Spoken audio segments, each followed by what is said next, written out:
igini Gi. Buku naga kakan agak-agak igini Gi.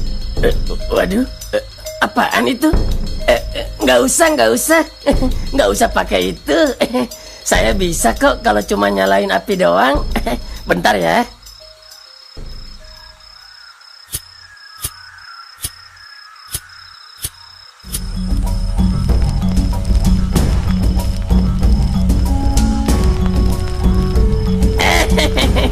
Teknologi ya. Pak Rungkat berdiri tegak di depan api unggun yang menyala terang. Api itu berasal dari satu klik korek api merek yang tampak biasa saja. Tapi di mata suku pedalaman yang belum pernah melihat api muncul begitu saja dari jari seseorang, itu tampak seperti mukjizat dari langit. Reaksi mereka luar biasa. Mereka langsung bersujud dengan penuh hormat. Beberapa bahkan menangis dan menggigil ketakutan. Mereka mengira seorang juru sihir agung baru saja menampakkan diri. Awalnya, Pak Rungkat mengira semua ini hanyalah semacam lelucon atau prank kamera tersembunyi. Tapi saat seorang kepala suku mengangkatnya ke atas tandu yang terbuat dari tulang rusa dan dihias dengan bunga plastik, perlahan kesadaran itu datang. Ini nyata, ia benar-benar dianggap sosok sakral oleh suku itu. Sementara itu, dari kejauhan, Robi, Topan, Peyot, Dot dan Kona bersembunyi di balik semak-semak. Mereka memperhatikan dengan takjub saat Pak Rungkat diarah keliling kampung. Dihiasi kalung dari kulit buaya dan mahkota dari sabut kelapa. Kekaguman mulai berubah jadi rasa lapar dan ide gila. Dot, yang masih memegang sisa sosis hasil curian sebelumnya, mengusulkan rencana dadakan, menyamar sebagai murid sang juru sihir untuk bisa ikut menikmati makanan dan perlakuan istimewa. Tidak butuh waktu lama, mereka bertiga pun datang ke perkampungan itu dengan gaya pura-pura aneh, membungkuk dan bicara dengan bahasa yang tidak jelas. Aksi mereka sukses. Warga kampung semakin percaya kalau Pak Rungkat memang juru sihir agung.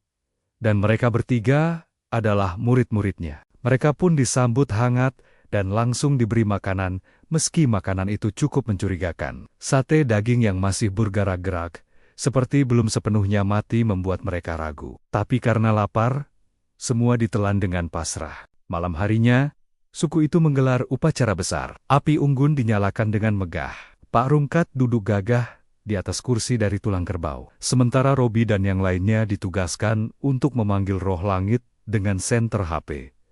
Cahaya dari senter dianggap sebagai cahaya ilahi oleh seluruh penduduk kampung. Keesokan paginya, suasana berubah. Kepala suku datang menemui Pak Rungkat dengan misi baru, mengusir roh jahat dari Gunung Keramat. Awalnya terdengar sepele. Tapi ketika dijelaskan bahwa yang dimaksud roh jahat adalah makhluk besar yang bisa terbang, bersuara seperti petir, dan mencuri ternak, wajah Pak Rungkat langsung berubah. Ketakutan mulai merayap naik. Ini bukan lagi permainan, ini misi hidup dan mati. Malam itu, langit tampak berat. Awan menggumpal, menyembunyikan bintang dan bulan. Suasana di desa primitif masih dipenuhi riuh perayaan. Api unggun menjilat malam, menari bersama bayangan tubuh-tubuh yang menari dalam irama tabuhan aneh, seperti irama dari dunia lain. Pak Rungkat duduk di singgasana anyaman bambu, tubuhnya dihiasi kalung tulang dan kain penuh simbol. Di matanya, sorot resah menyala. Gelar yang baru saja ia terima, penakluk langit, justru membuatnya semakin terperangkap dalam peran yang tak ia minta. Ia bukan juru sihir. Ia hanya pria biasa yang kebetulan bawa korek gas dan pernah ikut camping waktu SD. Sementara itu, Robi, Dot, Kona dan Topan menyelinap di balik tenda-tenda daun. Mereka tidak ikut bersorak, mereka mengamati, mengukur celah, mengingat jalan masuk. Mereka tahu, jika terlalu lama tinggal di desa ini, kebohongan akan jadi penjara. Dan penjara ini lebih lembut, tapi jauh lebih dalam. Langkah demi langkah disusun. Mereka memetakan area, letak gerbang, titik penjagaan, pos air, jalur sungai kecil yang mengalir di balik hutan. Semua dicatat dalam ingatan. Tujuan mereka cuma satu. Keluar dari sini sebelum pagi datang, sebelum desa meminta lebih banyak keajaiban dari mereka. Di sebuah sudut, seorang perempuan suku, bertubuh tinggi dengan sorot mata tajam dan rambut dikepang seperti tali tambang kapal, memperhatikan gerak-gerik mereka. Ia bukan orang biasa. Ia dikenal sebagai penjaga darah langit, pelindung garis suci suku. Ia mencurigai sesuatu. Tapi, belum bertindak, Pak Rungkat menatap ke langit. Dalam hatinya, ia menghitung waktu. Mereka semua tahu, begitu matahari muncul, akan ada upacara baru.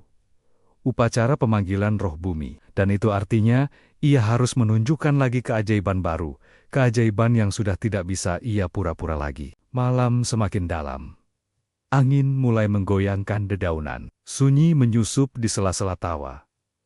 Saat itulah, mereka mulai bergerak. Perlahan, tenang, menyelinap di antara bayangan dan bebauan dupa. Tapi langkah mereka terhenti. Dari kejauhan, suara lonceng bambu terdengar. Lonceng yang hanya dibunyikan saat desa sedang dalam bahaya besar. Atau ketika ada pengkhianat di antara mereka. Tanpa satu kata pun, semua kepala menoleh ke arah mereka. Pandangan ratusan mata liar menembus malam. Api unggun mendadak redup, seolah ikut bersekongkol dalam drama yang baru dimulai. Tubuh-tubuh yang tadinya duduk santai, kini perlahan bangkit. Suara lonceng bambu terus menggema, menabrak dada yang mulai diliputi ketegangan. Suara itu seperti mantra tak kasat mata, memanggil semua warga untuk berkumpul, menyalakan naluri purba yang selama ini tertidur. Pak Rungkat berdiri kaku di atas kursinya. Pandangan matanya tajam menyorot ke arah Robi, Kona, dan Topan. Namun bukan dengan marah, melainkan penuh kecemasan. Ia tahu, jika sampai suku ini merasa dikhianati, konsekuensinya bisa lebih dari sekadar diusir. Bisa jadi, mereka semua akan dianggap membawa kutukan dan harus dibersihkan. Apapun makna dari kata itu menurut adat setempat, perempuan dengan rambut kepang tebal melangkah maju. Matanya yang sedingin batu malam terus mengawasi gerakan keempat anak itu. Langkahnya ringan, tapi penuh ancaman. Ia membawa tombak dari kayu hitam, dihias bulu dan ukiran merah, yang tampak seperti darah kering. Kepala suku akhirnya muncul dari balik dinding daun besar. Tubuhnya dililit kain kulit yang dihiasi kangkeng-kangkeng kerang. Di tangannya, sebuah topeng kayu besar, dengan bentuk wajah dewa, diseret di tanah, meninggalkan jejak melingkar seperti lambang ritual. Ia mengangkat tangan, semua suara berhenti. Tanpa kata, ia menunjuk ke arah Robi dan kawan-kawan. Gerakannya lambat, tapi syarat makna. Lalu ia bicara dalam bahasa sukunya. Keras dan jelas. Warga menjawab serempak, menggaungkan semacam nyanyian yang ritmenya naik perlahan, seperti ombak sebelum badai. Robi mulai mundur. Topan menggenggam senter HP erat-erat. Mencium sisa sosis di sakunya. Entah untuk keberanian atau kenangan terakhir. Kona hanya menatap kosong. Tubuhnya siap lari, tapi jiwanya tertinggal di belakang. Pak Rungkat melangkah turun. Ia harus ambil alih. Ia berjalan ke tengah lingkaran, memotong irama yang semakin liar, lalu ia melakukan sesuatu yang tidak terpikirkan. Ia menggigit korek apinya dan menyalakannya dengan mulut. Pertunjukan terakhir. Api menyala tepat di depan wajahnya. Dan ia meniupnya ke atas, menciptakan ilusi semburan lidah api ke langit. Warga menjerit takjub. Sesaat, semuanya terdiam. Keheningan yang rapuh. Dan itulah celahnya. Robi berlari lebih dulu. Disusul Topan, dan Kona.